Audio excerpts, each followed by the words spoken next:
If you work in university maintenance, Granger considers you an MVP because your playbook ensures your arena is always ready for tip-off. And Granger is your trusted partner, offering the products you need all in one place, from HVAC and plumbing supplies to lighting and more. And all delivered with plenty of time left on the clock, so your team always gets the win. Call 1-800-GRANGER, visit Granger.com, or just stop by. Granger, for the ones who get it done. Maybe you recognize this voice. Andy Betterman here of the injury law firm Greenberg & Betterman.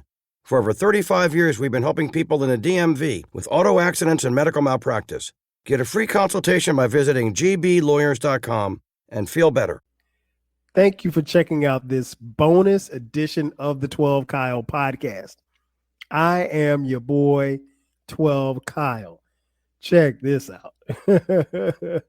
On this bonus episode, what I want to talk about is an article that I read.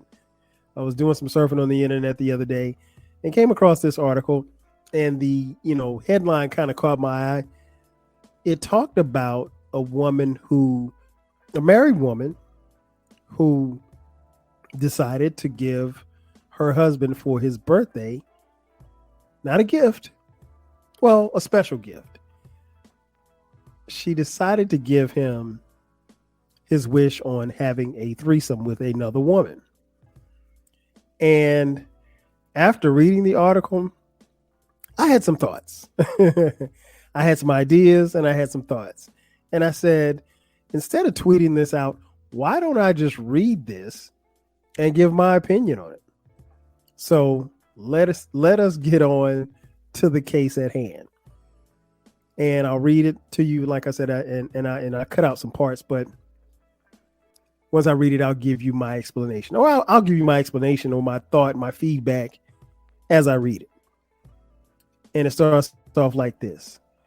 When my husband's 40th birthday approached, I offered to buy him a vintage watch. He said he preferred something else.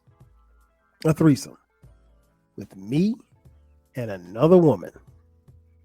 We'd never done anything like that. But I spontaneously said, quote unquote, yes. There was a cost analysis. Watches are expensive. And it seemed like a really cool way to keep our dynamic lives as cool as possible as we entered middle age. A few weeks later, a magazine editor asked me to submit some ideas for a personal essay. Apparently, she's a writer. And I mentioned the birthday plan. I soon had a contract for an article tentatively titled, quote unquote, 40th birthday threesome. At that point, I was more or less obliged to go through with it. Hold up. Mistake number one. You were not ready. Don't do it because you feel obliged to. That's never a good thing. And before I go further, be clear. 012 Kyle never did it. So I'm just here to give you my 12 cents. So yeah, mistake number one. Look here, lady, you weren't ready. And if you're doing it out of obligation and you've managed to make it into something that not only after you do it, you're going to write about it and publish it in a magazine and you're going to get paid for it, you are a dummy. But let us read on. At no point did I change my mind. I just doubted whether I'd whether I'd find the third party. I couldn't quite figure out how to conduct the research. Should I ask friends, acquaintances, advertise online? I was kind of new to this experimentation. My hunt for her ended up being the most interesting part of the gift. It was a thrilling role reversal. As a woman, I'd been used to waiting for someone to notice and pursue me. Now suddenly I was the pursuer. I could choose who I wanted and go after them.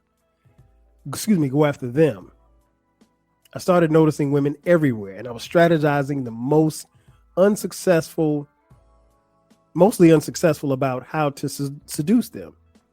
It became my personal mission that had little to do with lust.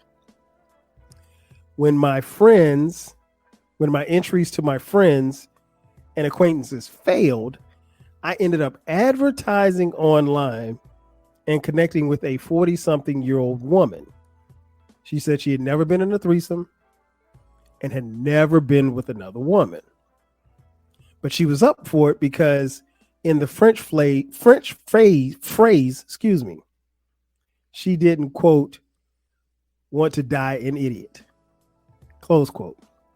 Hold up. Mistake number 2. Stranger danger. This is risky behavior. This could be borderline nasty behavior.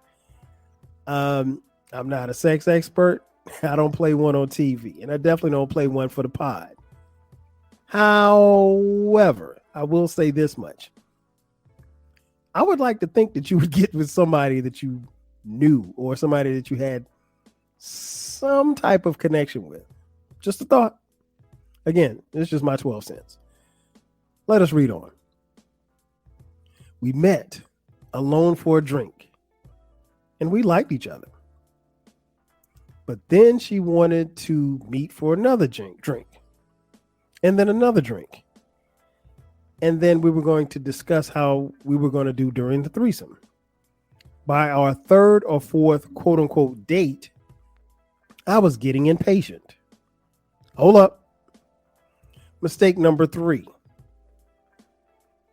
Patience is a virtue, dummy. Can't rush the process. Let us read on.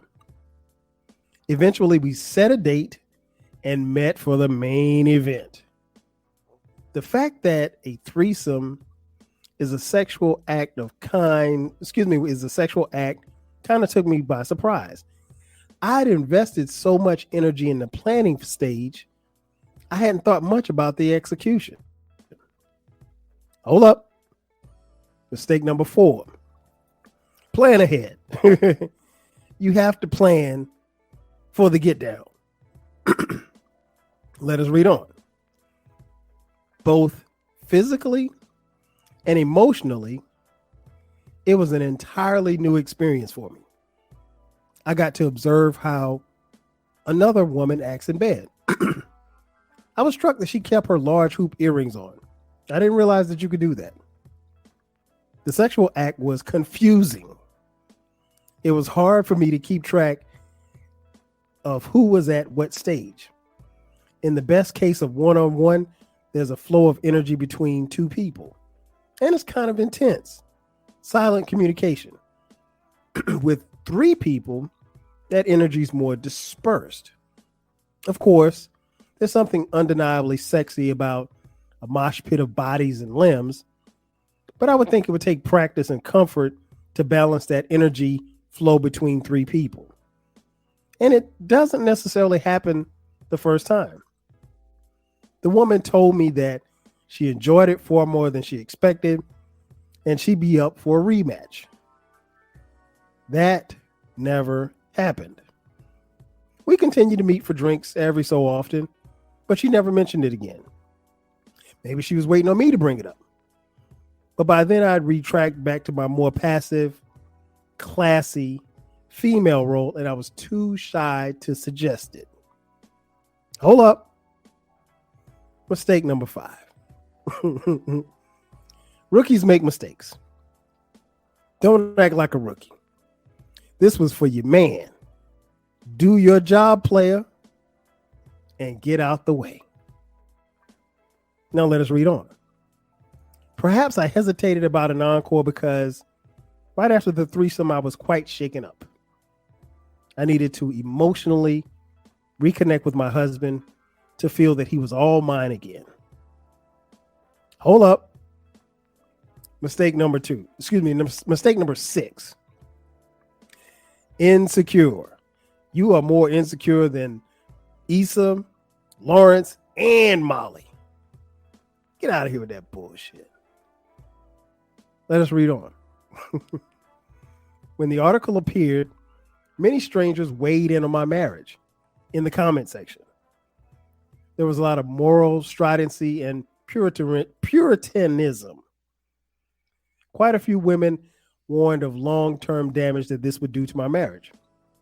They said that I shouldn't submit to my husband's sexual whims, or for that matter, for the sake of equity, I ought to insist on having a threesome with him and another man. Hold up. Mistake number 7. Hell to the no. To the no. He ain't going for that. If he were going for that, he would have suggested that in the first place. But that ain't how he get down. So you suggest that, you might be packing your bags. But let us read on. But I've never regretted doing it. And in the long term, I think that this adventure has been positive for our marriage. Despite the warnings from the naysayers, the threesome wasn't a gateway drug leading to other extreme acts. It was just a strange, exciting, one-off, anomalous experience. We quickly went back to being mainstream. My concern is that 12 years later, I'm solidly now into middle age. And the idea of me being in the threesome seems less sexy. In my last book, I joked that I was starting to detect a new expression in the faces of men that I pass on the street. Quote, I sleep with her, but only if I was required to do it with no effort. Close quote. In retrospect, I learned a lot from the other woman. I now appreciate that she took the time to get comfortable with what we plan to do and talk it through. I've come to see that level of anticipation and communication as part of the experience. Hold up. Mistake number 8. Was it worth it to you? Because it doesn't sound like it was. So my guess is probably not. But let us read on to the conclusion. I'm shy about recommending recipes, let alone this. It's obviously not for everyone. But I'd say it's something that's a little bit scary and out of your comfort zone.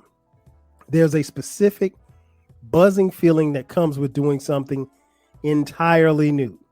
It kind of wakes you up. It is also a fond memory of the sum of our shared experiences. And I'm not going to die an idiot. The end. Hold up. Translation. The watch would have been a better gift. Ladies and gentlemen, that's going to do it for me. Thank you for checking out this bonus episode of the 12 Kyle podcast. Be sure to subscribe to the podcast. We drop episodes every Thursday at midnight. From time to time, we drop bonus episodes like this one on Sundays at midnight. If you feel so inclined, hit us up on Cash App. $TWELVEKYLE. Again, that's going to do it for me. I'm your boy 12 Kyle. I'll catch you guys next time. 5 G's. Chill.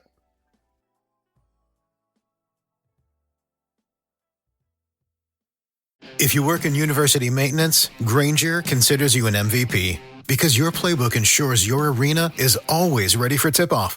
And Granger is your trusted partner, offering the products you need all in one place, from HVAC and plumbing supplies to lighting and more. And all delivered with plenty of time left on the clock, so your team always gets the win. Call 1-800-GRANGER, visit Granger.com, or just stop by. Granger, for the ones who get it done. Quick quiz. What injury law firm has been helping people in the District, Maryland, and Virginia for over 35 years? That's right. It's Greenberg and Betterman. Auto accident? Medical malpractice? Get a free consultation by visiting gblawyers.com and feel better.